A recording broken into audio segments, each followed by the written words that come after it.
Comprendre les élections municipales en France. Là, on vient très récemment de finir avec les seconds tours des élections municipales en France.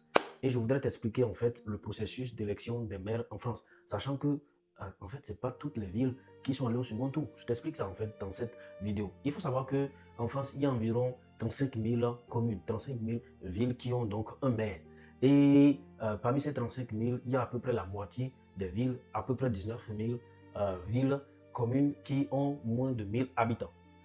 Selon qu'on soit dans un cas ou dans l'autre, le processus est un peu différent. Mais dans cette vidéo, on va se concentrer sur les villes qui ont plus de 1000 habitants.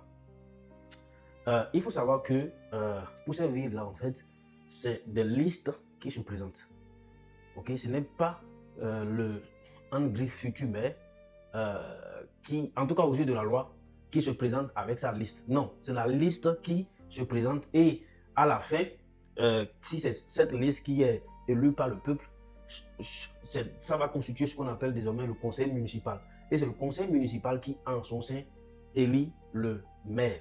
Mais aujourd'hui, telle que la configuration est faite, c'est la politique, c'est les têtes fortes en fait qui sont, on connaît déjà plus ou moins le maire d'avance et on constitue une équipe municipale autour de ce maire. Ce qui fait que, par exemple, on dit que Emmanuel Grégoire, par exemple sur Paris, est candidat pour être le maire.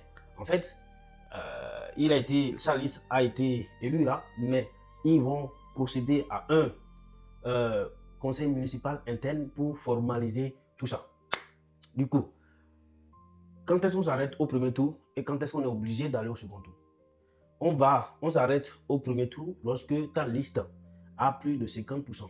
Donc, si tu as plus de 50%, tu as gagné d'office en fait les élections. Par contre, si tu as si ta liste a moins de 50%, si aucune liste n'a plus de 50%, vous devez aller au deuxième tour. Et au deuxième tour, c'est les listes qui ont plus de 10% en fait des votes qui sont autorisés à aller au second tour. Donc le second tour, c'est pas forcément en 2 personnes, ça peut être en 3 personnes, ça peut être en 4 personnes, ça peut être en 5 personnes, sinon même un peu plus.